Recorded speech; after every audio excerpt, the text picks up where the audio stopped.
सुनो सुनो सुनो सुनो सुनो नेताजी कहाँ हैं?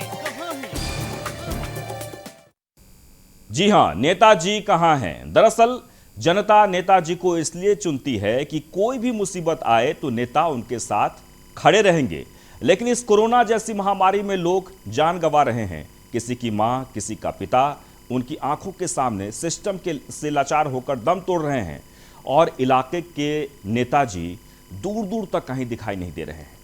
चलिए हम आपको गाजियाबाद की हकीकत दिखाते हैं, जब कोरोना जैसी वैश्विक महामारी के दौर में पिछले करीब 1 महीने से गाजियाबाद से सांसद और केंद्र सरकार में सड़क एवं परिवहन मंत्री का पद रखने वाले जनरल वीके सिंह गाजियाबाद की जनता को दिखाई देना बंद हो गए हैं और लोगों से नहीं मिल पा रहे हैं, जिन्हें जनता उनके ऑफिस से लेकर घर तक ढूंढ रही है। इस दौरान जब न्यूज़ 1 इंडिया ने रियलिटी चेक किया और हमारे संवाददाता गौरव यादव सांसद जनरल वीके सिंह के घर पहुंचे तो वे अपने घर पर नहीं थे। जब उनके गार्ड से बात की गई तो गार्ड ने बताया कि साहब आते जाते रहते हैं। जनप्रतिनिधि सरकार और जनता के बीच की वो कड़ी, वो अभिन्न कड़ी, जिस कड़ी से के माध्यम से जनता अपनी बात, अपने हित की बात सरकार तक पहुंचाती है, अपने दुख दर्द, अपनी तकलीफ़ों को सरकार तक पहुंचाती है। अब ऐसे दौर में, ऐसी बातों के बीच में यदि सरकार का वो अभिन्न अंग या जनता का वो जनप्रतिनिधि गायब हो जाए, उसे मिले ही ना, जैसा कि पूरे देश में कोरोना वैश्विक महामारी चल रही है। इस वैश्विक महामारी के दौर में जहां लोग परेशान हैं, जिन्हें हॉस्पिटल में एडमिट होना है, ऑक्सीजन बेड चाहिए, ऑक्सीजन सिलेंडर चाहिए, दवाइयाँ चाहिए और कहीं ना कहीं अलग अलग तरीके से ज़रूरतें या ज़रूरी सामान चाहिए। ऐसे दौर में यदि एक इंसान अपने जनप्रतिनिधि के पास जाए, उससे मदद मांगने की कोशिश करे, तो वो सबसे पहले उसके घर पर दरवाज़ा खटखटाएगा।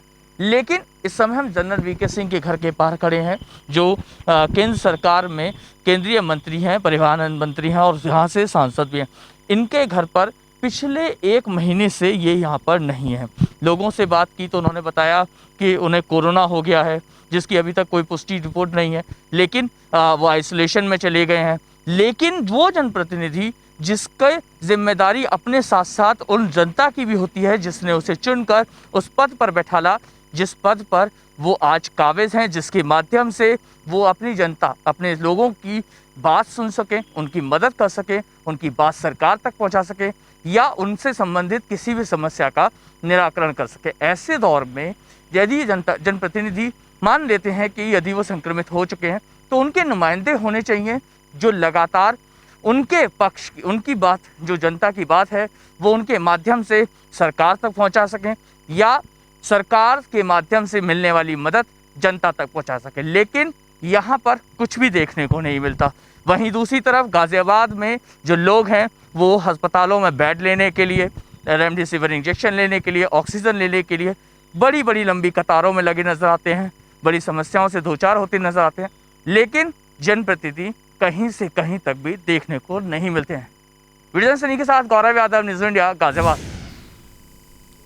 जी हाँ, जिसे आप अपना बहुमूल्य वोट देकर जिताते हैं, संसद तक पहुंचाते हैं सिर्फ इसलिए कि वो आफत के समय में हमारी समस्याओं को वहाँ रखेंगे या हमारी समस्याओं को सुनकर हमारी समस्याओं का समाधान करेंगे, लेकिन वो इस महामारी काल में गायब हैं। और इसी कड़ी में हमारे संवाददाता की बात जनरल वीके सिंह के एक प्रतिनिधि कुलदीप चौहान से हुई। आप भी सुन लीजिए कि कुलदीप चौहान क्या कुछ कह रहे हैं। मेरा नाम कुलदीप चौहान है, उनका सहयोगी के रूप में काम कर रहा हूँ। कुलदीप जी, जनरल साहब कब से गाजियाबाद में नहीं है? पिछले 15-20 दिन से नहीं आए क्योंकि उनको कोविड पॉजिटिव है, वो पूरा स्टाफ कोविड पॉजिटिव है, मंत्रालय से ही है। अच्छा, उनके बिहाफ पर यदि आम जनता को मिलना हो, किसी से बेड चाहिए हो, ऑक्सीजन सिलेंडर चाहिए हो, काम कर रहे हैं, रेमडेसिविर चाहिए हो, कहाँ है वो लगभग सबसे टच में है सारे अधिकारियों से। उन्होंने नहीं, अधिकारी तो फोन ही नहीं उठाते, तो आम जनता जो भी लोग उनको बड़ा मैसेज भेजते हैं या जो मदद मांगते हैं वो तुरंत कार्रवाई करते हैं।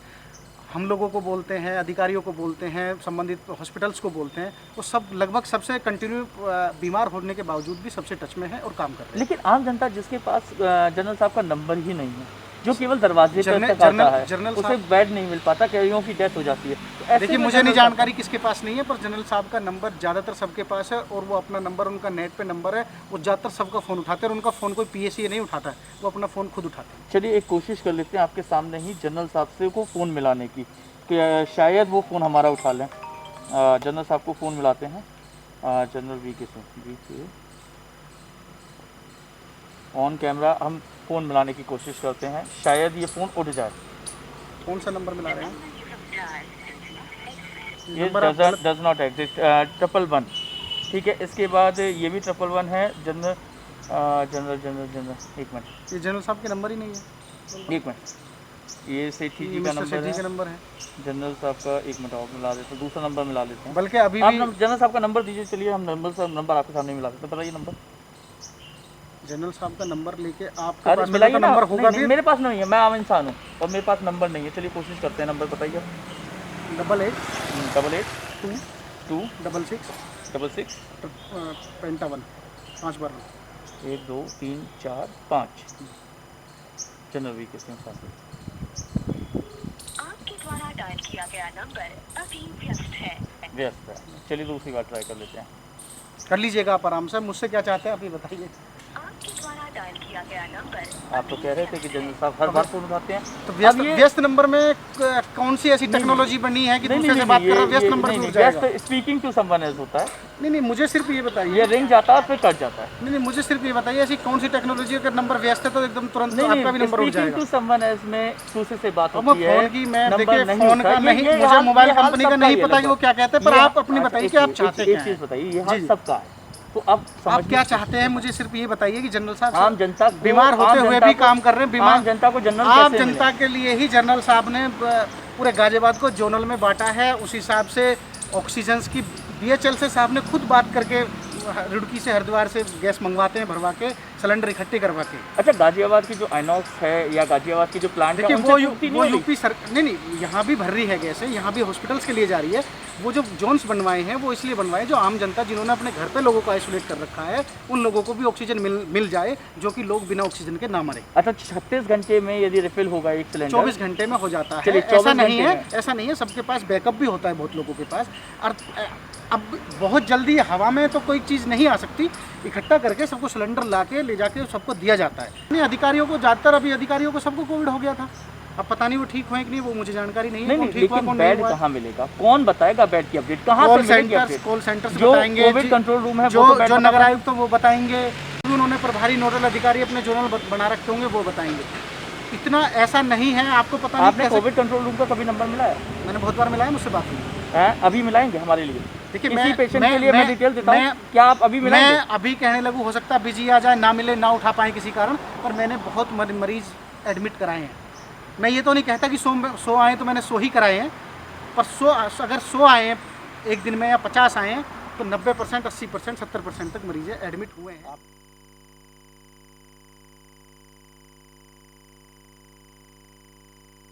तो आप सुन रहे थे जनरल साहब के जो प्रतिनिधि हैं, सांसद प्रतिनिधि, वो बता रहे थे इस वक्त कि वो बीमार हैं, लेकिन बीमारी हालात में भी लगातार वो आम जनता के फ़ोन उठा रहे हैं, वो काम कर रहे हैं। लेकिन हमारे संवाददाता ने जो पड़ताल की है उसमें यही देखने को मिल रहा है कि कोई भी फ़ोन, जब आप फ़ोन से बात करने की कोशिश आप करते हैं या आप चाहते हैं, तो या तो फ़ोन नॉट रीचेबल आता है या फ़ोन लगातार बिजी आता है। और अनुराग भदौरिया जी जुड़ गए हैं इस वक्त हमारे साथ, समाजवादी पार्टी के प्रवक्ता। बहुत बहुत स्वागत है अनुराग भदौरिया जी। दरअसल कोरोना को लेकर हम लोग लगातार पड़ताल कर रहे हैं, नेताजी को लेकर, कि जिन्हें जनता ने वोट दिया है, वो उम्मीद करती है जनता कि हमें इन समस्याओं के समाधान में वो खड़े रहें, इन मुसीबत में हमारे जो नेता हैं वो खड़े रहें, लेकिन वो गायब नजर आ रहे हैं। गाजियाबाद की हमने पड़ताल की है। देखिए, आपको जहां भी भारतीय जनता पार्टी का सांसद मिलेगा, क्योंकि उनको इस बात का एहसास हो गया है कि हमें वोट किस पे मिलता है वो जानते हैं। उनको लगता है कि समाज सेवा करने से कोई फायदा नहीं है जी। उनको जो गलत धारणाएं उनके मन में बैठ गई हैं कि जनता की बात ना करके, जनता की मदद ना करके, कोई विकास कार्य ना करके, उनको लगता है कि मैं जीत गया हूं दोबारा, या तिवारा कोई भी जो बीजेपी के सांसद या विधायक हैं, तो उनको शायद ये गलतफहमी हो गई है वो गलतफहमी आने वाले दिनों में जनता दूर कर देगी, क्योंकि वो हमेशा आपको जनता बहुत दिल से वोट देती है, ये सोच के देती है कि आप उनके दुख सुख में काम आएंगे। तो जब एग्जाम का वक्त आया तो आप भाग खड़े हुए, अब जनता परेशान है और आप वहाँ पे खड़े नहीं हो। जब तक मलाई खानी होती है तो आप जनता से अच्छी अच्छी बातें करने आ जाते हो। और मैं तो वैसे भी हमेशा मैंने कहा है कि हमेशा कैंडिडेट आपको हमेशा लोकल देना चाहिए, जो कैंडिडेट वहाँ रहता हो, जिस इलाके में कैंडिडेट रहता हो उसी इलाके का कैंडिडेट होगा तो हमेशा वो समाज की मदद करेगा। पता नहीं क्यों नहीं, ये जो आप कह रहे हैं अनुराग भदौरिया जी, तो ऐसा तो आपके पार्टी में भी बहुत सारे ऐसे सांसद हैं जो लोकल नहीं है लेकिन फिर भी सांसद हैं। मैं ज्यादातर हमारी पार्टी के सांसद लोकल हैं, ज्यादातर। आजमगढ़? अरे तो आजमगढ़ तो पूरी पार्टी ही है, वो तो पार्टी के राष्ट्रीय अध्यक्ष है, तो पूरा उत्तर प्रदेश उन्हीं का है। आजमगढ़ हो, लखनऊ हो, इटावा हो, जौनपुर हो, गाजियाबाद हो, नोएडा हो या बाराबंकी हो, कानपुर। देखिए सवाल ये नहीं है, सांसद कहीं का भी हो, कोई भी हो, लेकिन जब जनता वोट देती है तो उसे काम करना है। हाँ तो मेरी बात नहीं समझे, तो वो क्योंकि वहाँ नहीं रहते हैं तो उनके लोग और उनके, क्योंकि वो सिर्फ एक सांसद हैं, एक एमपी हैं। चलिए बहुत बहुत शुक्रिया, और हम उम्मीद करते हैं उन सांसदों से जिन्होंने वोट पाया है, जो जीते हैं, वो अपने क्षेत्र में काम करें। गाजियाबाद की तस्वीर आपने देखी, और अब आगे बढ़ते हैं और रायबरेली की बात करेंगे। रायबरेली की हकीकत दिखाते हैं। नेताजी, इस कोरोना काल में आप जनता के लिए कितने काम आ रहे हैं? न्यूज़ 1 इंडिया ने नगर पालिका अध्यक्ष पूर्णिमा श्रीवास्तव के घर जाकर न सिर्फ रियलिटी चेक किया, बल्कि ये भी जानने की कोशिश की कि क्या नगर पालिका अध्यक्ष लोगों की समस्याओं से रूबरू हो रही हैं या नहीं।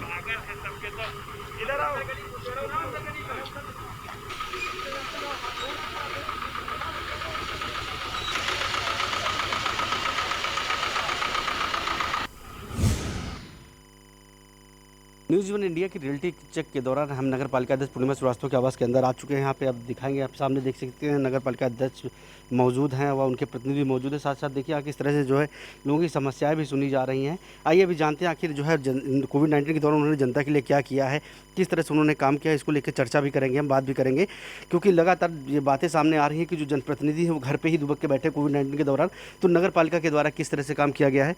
न्यूज़ 1 इंडिया में आपका बहुत बहुत स्वागत है। नमस्कार। अगर देखा जाए कोविड-19 के दौरान कई ऐसी पोस्टें नज़र आ रही हैं राजनेताओं को लेके, वो चाहे सांसद हो, विधायक हो या मंत्री हो या फिर नगर पालिका हो, तो इस तरह की बातें आती हैं कि कोई घर से नहीं निकल रहा है। तो आज नगर पालिका द्वारा क्या जनहित में क्या कार्य किए गए कोविड-19 के दौरान? पहले तो मेरी रायबरेली की जनता को सादर प्रणाम, और सब लोग सुरक्षित रहिए, अपने घर में रहिए। आप सब देख रहे हैं कि नगर पालिका पूरी मेहनत से काम कर रहे हैं, यहाँ के सब कर्मचारी, और सब जगह पे सैनिटाइजेशन हो रहा है, बराबर किया जा रहा है। जहाँ पे भी हम लोगों को पता चलता है कि कोई भी दुर्घटना हो गई है तो वहाँ पर हम लोग 2 टाइम ज़रूर करवाते हैं सैनिटाइजेशन।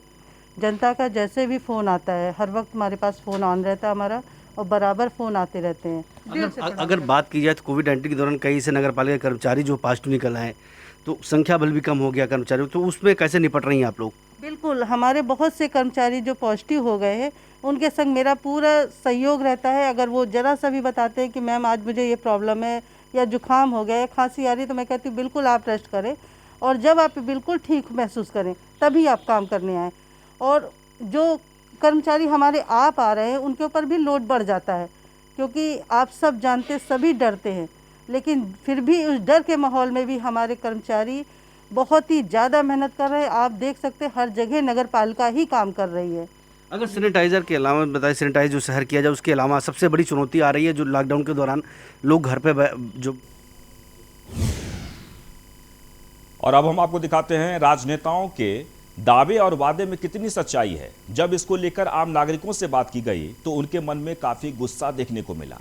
लोगों ने राजनेताओं को आड़े हाथों लेते हुए यहां तक कहा कि रायबरेली के राजनेता कोविड पॉजिटिव का बहाना बनाकर घर में दुबक कर बैठे हैं। आइए आपको सुनवाते हैं लोगों की जुबान।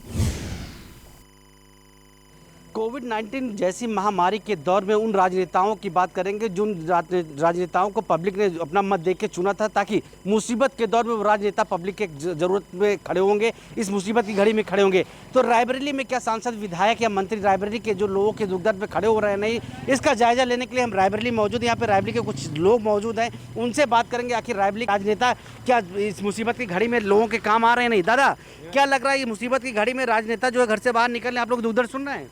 नहीं, कोई नहीं सुन रहा। केवल भाषणबाजी टीवी वगैरह में दिखता है, मौके पे असलियत में कुछ नहीं दिख रहा है। रायबरेली के नेता जिनको आप लोगों ने वोट दिया वो कहाँ है, क्या लग रहा है? वो कहाँ है? कहीं नहीं है। हम लोग तो अपने परिवार पालने के लिए उधर हाथ पैर मारते हैं, वो तो छुपे बैठे हैं। हम लोगों को कोई शौक नहीं है बाहर निकलने का। हमारी सुविधाएं उपलब्ध कराए जाएंगे, हम घर के बाहर निकलेंगे नहीं, लेकिन केवल मौके पे भाषणबाजी के अलावा कोई सुविधा नहीं है ताकि हम घर में इसका पालन कर सके। जैसे कि हिसाब से नाराजगी लोगों की ये भी जानेंगे, क्या लग रहा है कि जो राजनेता जिसको हम लोगों ने मत दे के जिताया था कि मुसीबत के दौर पे वो लोग हम लोगों के काम आएंगे, क्या वो राजनेता आज काम आ रहे हैं लोगों के? किसी के काम नहीं आ रहे हैं, कोई नहीं आता, कि देखने तक नहीं आते हैं कि यहाँ पे मतलब जो जनता मर रही है जी रही है, कोई मतलब नहीं बनता है। ऐसे नेताओं को तो हम कहते जूता मार के भगा देना चाहिए। और भी कुछ लोगों ने देखते हैं, क्या लग रहा है मतलब जो राजनेता, अगर रायबरेली के विधायकों सांसदों की बात कर लिया तो क्या लग रहा है रायबरेली की सांसद सोनिया गांधी है, उनका प्रतिनिधि आपको दिखाई पड़ा? अगर यहाँ के विधायकों की बात कर लिया वो दिखाई पड़े नहीं दिखाई पड़े? देखिए, कोई नहीं दिखाई पड़ रहा है। रही बात सांसद विधायक, तो ये सबको हम कड़ी निंदा से ग्रसित हो चुके हैं। राजनेता का काम होता है कि सरकार की योजनाओं को जनता तक पहुँचाने के लिए मिलता है प्रशासन से, लेकिन है क्या, ऊपर से फरमान जारी होता है लेकिन धरातल पे नहीं हो पा रहा है। जैसे माननीय मुख्यमंत्री जी ने ऑक्सीजन के लिए बोला है कि कहीं कोई कमी नहीं है, लेकिन यूपी के अंदर राजगुना त्राही त्राही मची हुई है। तो मेरे यहाँ के जितने भी राजनेता हैं, वो चाहे किसी भी पार्टी के हों, उनसे केवल एक छोटा सा निवेदन है कि अगर आप वोट मांगने आए थे हमारे पास, उसके बाद जनता ने आपको चुना है, तो आपका दायित्व तो बनता है कि आप लोगों के साथ खड़े होइए, उनका दुख दर्द बांटिए। अगर नहीं हो पा रहा है आपसे, आपको अपने ज़िंदगी से बहुत ज़्यादा प्यार है, तो नैतिकता के आधार पर चाहे विधायक हों चाहे सांसद हों, उनको इस्तीफा दे देना चाहिए और स्वयं क्वारंटीन हो जाएं। क्या लग रहा है भाई साहब कि आपको लग रहा है कि राजनेता निकल रहे हैं घर से बाहर? आप लोग सुन रहे हैं? नहीं निकल रहे हैं, नहीं निकल रहे हैं। वो अगर निकल रहा है तो अपना काम, कोरोना वरोना सब खत्म हो जाए, मदद करें सबके भी। कुछ है नहीं ना भैया, खाली आई हैं वोट मांगी है, बच्ची बहनी आज तो वोट दियो बस। कोई मदद नहीं कर रहा है? कोई मदद नहीं कर रहा भैया, कोई मदद नहीं, ना कोई सुनवाई है, कुछ नहीं है इस पर। दादा अगर देखा जाए तो कुछ लोग ये भी बता रहे हैं कि हम क्वारंटाइन हो गए हैं, कोविड हो गया हमको क्वारंटाइन। राजनेता अधिकांशतः राजनेता तो कोविड पॉजिटिव बता रहे हैं अपने आप को। और तो क्वारंटाइन वो हो गए, जनता का क्या करें? वो अपना तो क्वारंटाइन का बहाना ले लेते हैं, और जनता किस बहाने पे जिए? तो क्या मांग करते हैं सरकार से? सरकार से क्या मांग करना है? हम लोगों को सुविधा मुहैया कराई जाए, हम लोग घर में बैठेंगे, क्या करेंगे? भाषणबाजी से काम नहीं चलता है ना। जैसा कि देख सकते हैं यहाँ पे लोगों के अंदर काफ़ी नाराज़गी देखने को मिली। उनका साफ साफ कहना है जो भी राजनेता जिनको हम लोगों ने अपने मत देकर जिताया था वो आज इस मुसीबत की घड़ी में हम लोगों के बीच में नहीं खड़े। सबसे बड़ा सवाल तो ये उठता है कि उन राजनेताओं को, लोगों का कहना है कि वो राजनेता जो है बहानाबाजी बना के कोविड-19 का जो है ग्रसित होकर होम क्वारंटाइन का बहाना बना रहे हैं और पब्लिक के बीच में नहीं निकल रहे हैं। आखिर हकीकत क्या है ये तो आप स्वयं समझ सकते हैं, लेकिन जिस हिसाब से बातें और लोगों की नाराज़गी सामने आ रही है कहीं ना कहीं आगामी चुनाव में राजनेताओं को भारी पड़ सकती हैं। Rohit Mishra, news one India, Raebareli. तो रायबरेली की स्थिति दिखा रहे थे हमारे संवाददाता रोहित मिश्रा, और इस वक्त हमारे साथ जुड़ गए हैं। रोहित, वहाँ पर कुछ नेता ऐसे भी हैं जो कार्य कर रहे हैं और कुछ नेता ऐसे भी हैं जो गायब हैं। जनता की जो राय है वो भी हमने सुनी है। कुछ लोग जो कह रहे हैं कि नेता क्वारंटाइन हो गए हैं, हम लोगों को कोई नहीं दिख रहा है। एक्चुअल में वहाँ स्थिति क्या है? जी बिल्कुल, अगर रायबरेली में एक्चुअल स्थिति की बात की है तो आज न्यूज़ इंडिया ने नगर पालिका अध्यक्ष पूर्णिमा श्रीवास्तव का रियलिटी चेक किया और उन्होंने तो कैमरे पे कई बड़े बड़े दावे किए कि उनके द्वारा जो है पूरे शहर को सैनिटाइज किया जा रहा है, साथ ही साथ राशन की व्यवस्था की जा रही है। लेकिन जमीनी हकीकत जब आम लोगों से जानी गई तो लोगों के अंदर काफी रोष देखने को मिला। उनका साफ साफ कहना है कि जो भी राजनेता है, वो चाहे नगर पालिका अध्यक्ष हो या बाकी अन्य राजनेता है, कोई भी पब्लिक भेजने नहीं आ रहा है। तो कहीं ना कहीं जो आम जनमानस है उनके अंदर काफी नाराजगी नेताओं के प्रति देखने को मिल रही है। और उनका साफ कहना है कि हम लोगों ने इसलिए मत देकर उन लोगों को सत्ताहीन नहीं किया था कि जीतने के बाद जब हम ये हालात चले और वो लोग इस हालातों में हम लोगों का दुख दर्द न देखने आए, तो इससे समझा जा सकता है कि आखिर पब्लिक के बीच में इन नेताओं के लिए कितनी नाराजगी है।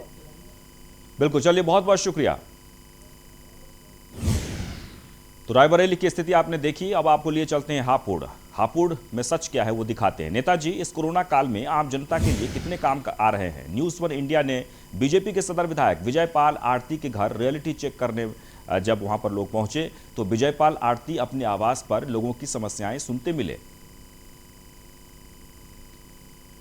तस्वीरों में आप देख रहे हैं। आपको बता दें कि आपदा की इस घड़ी में बहुत सारे ऐसे नेता हैं जो काम भी कर रहे हैं, समस्याएं भी सुन रहे हैं। और इसी कड़ी में न्यूज़ 1 इंडिया के संवाददाता मोहम्मद ताहिर ने सदर विधायक विजयपाल आरती से ऑक्सीजन की किल्लत को लेकर बातचीत की।